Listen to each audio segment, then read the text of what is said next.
السلام علیکم ورحمۃ اللہ وبرکاتہ۔ محترم حضرت قاری صاحب دامت برکاتہم، میں آپ سے دو سوال پوچھنا چاہتا ہوں۔ میرا پہلا سوال یہ ہے کہ سورۃ الاعلیٰ آیت نمبر 1 سبح اسم ربک الاعلی کے ہجے کس طرح ہوں گے؟ میرا دوسرا سوال یہ ہے کہ اس آیت کے آخر میں بحالت وقف کھڑا زبر کیوں پڑھا جاتا ہے؟ جواب عنایت فرمائیں تو عین نوازش ہوگی۔ وعلیکم السلام ورحمۃ اللہ وبرکاتہ۔ جناب، چھوٹا سے قاعدہ یاد رکھنا ہے، وہ یہ ہے سورۃ الاعلی لکھا ہوا ہوگا، اوپر دیکھ لیجئے، اس میں لام پر کھڑا زبر لکھا ہوا ہوگا، اور یہاں پر سبح اسم ربک الاعلی یعنی زبر کے ساتھ لکھا ہوا ہے، تو اس کو تھوڑا سمجھنا ہے۔ تو مختصر یہ ہے سمجھنے کے لیے، پورے قرآن مجید کو یہاں پہ سمجھے تو پورے قرآن مجید میں یہ قاعدہ فٹ کر سکتے ہیں انشاءاللہ۔ مختصر یہ ہے کہ زبر کے بعد یا خالی ہو تو،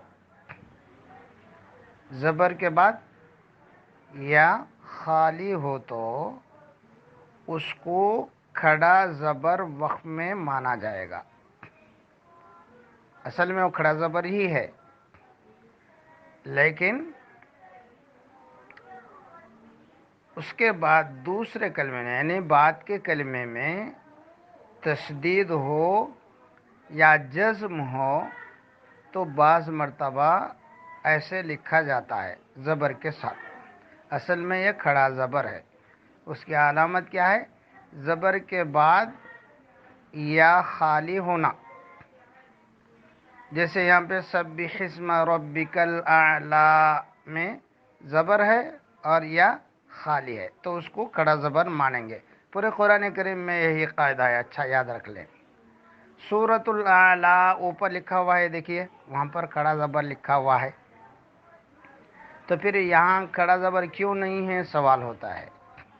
تو آگے چونکہ وصل بہتر ہے، سبح اسم ربک الاعلی الذی پڑھنا ہے، تو اس لیے اس کو زبر کر دیا گیا ہے، چونکہ کھڑا زبر وصل میں نہیں پڑھیں گے۔ مدہ کے بعد جزم ہو دوسرے کلمے میں یا تشدید ہو دوسرے کلمے میں، تو مدہ کو کیا کریں گے؟ حذف کر دیں گے، گرا دیں گے، چھوڑ دیں گے، ترک کر دیں گے۔ سبح اسم ربک الاعلی الذی ملا کے پڑھنے کے لیے یہ زبر لکھا گیا ہے، اصل میں یہ کھڑا زبر ہے۔ کھڑا زبر کو پہچاننے کا آسان طریقہ ابھی میں بتایا ہوں، پھر سے بتاتا ہوں۔ زبر کے بعد یا خالی ہو تو اس پر وقف کرنا ہو تو کھڑا زبر پڑھیں گے۔ پورے قرآن کریم میں ایسے ہے، اعلیٰ، الا، یہ سب ایسے ہیں، اتقا، اشقا، یہ سب ایسے ہیں، تو اچھی طرح سے یاد رکھ لیں۔ یہ قاعدہ آپ کو سمجھ میں آیا ہوگا۔ زبر کے بعد یا خالی ہو تو وقف میں کھڑا زبر پڑھا جائے گا۔ طلباء کو بھی اسی طرح سے قاعدہ بتا دیں تو بہت اچھا رہے گا۔ اب تو آپ کو ہجے کرنا بھی سمجھ میں آیا ہوگا، ایسے ہی بتانا ہے۔ جیسے آخر میں آنے کے بعد آپ حمزہ عین زبر آپ بتا دیے، سبح اسم ربک ایسا کر دیے آپ، اس کے بعد میں پہلے قاعدہ بولیں گے۔ کیا بولیں گے؟ زبر کے بعد یا خالی ہو تو وقف میں کھڑا زبر پڑھا جائے گا، سبح اسم ربک الاعلی۔ یہ ہوا پورا قاعدہ۔ وعلیکم السلام ورحمۃ اللہ وبرکاتہ۔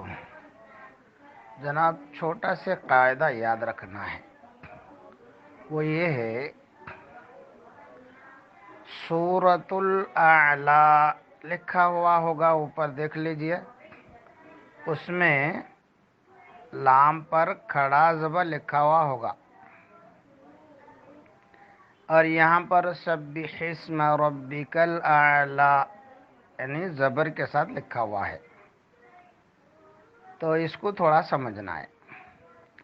تو مختصر یہ ہے سمجھنے کے لیے، پورے قرآن مجید کو یہاں پہ سمجھے تو پورے قرآن مجید میں یہ قاعدہ فٹ کر سکتے ہیں انشاءاللہ۔ مختصر یہ ہے کہ زبر کے بعد یا خالی ہو تو، زبر کے بعد یا خالی ہو تو اس کو کھڑا زبر وقف میں مانا جائے گا، اصل میں وہ کھڑا زبر ہی ہے، لیکن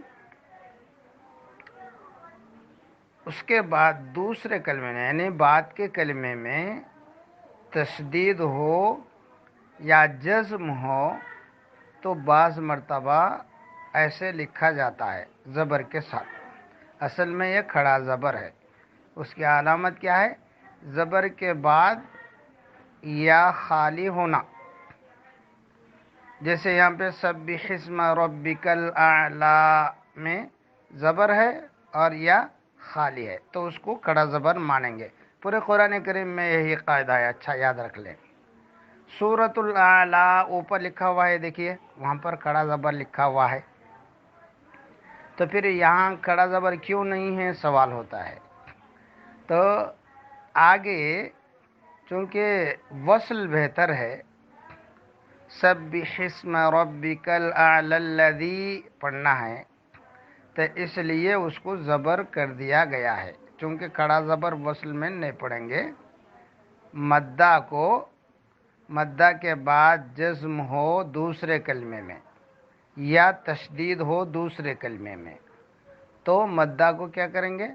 حذف کر دیں گے، گرا دیں گے، چھوڑ دیں گے، ترک کر دیں گے۔ سبح اسم ربک الاعلی الذی ملا کے پڑھنے کے لیے یہ زبر لکھا گیا ہے، اصل میں یہ کھڑا زبر ہے۔ کھڑا زبر کو پہچاننے کا آسان طریقہ ابھی میں بتایا ہوں، پھر سے بتاتا ہوں۔ زبر کے بعد یا خالی ہو تو اس پر وقف کرنا ہو تو کھڑا زبر پڑھیں گے۔ پورے قرآن کریم میں ایسے ہے، اعلی، الا، یہ سب ایسے ہیں، اتقا، اشقا، یہ سب ایسے ہیں، تو اچھی طرح سے یاد رکھ لیں۔ یہ قاعدہ آپ کو سمجھ میں آیا ہوگا۔ زبر کے بعد یا خالی ہو تو وقف میں کھڑا زبر پڑھا جائے گا۔ طلباء کو بھی اسی طرح سے قاعدہ بتا دیں تو بہت اچھا رہے گا۔ اب تو آپ کو ہجے کرنا بھی سمجھ میں آیا ہوگا، ایسے ہی بتانا ہے۔ جیسے آخر میں آنے کے بعد آپ حمزہ عین زبر آپ بتا دیے، سبح اسم ربک ایسا کر دیے آپ، اس کے بعد میں پہلے قاعدہ بولیں گے۔ کیا بولیں گے؟ زبر کے بعد یا خالی ہو تو وقف میں کھڑا زبر پڑھا جائے گا، سبح اسم ربک الاعلی، یہ ہوا پورا قاعدہ۔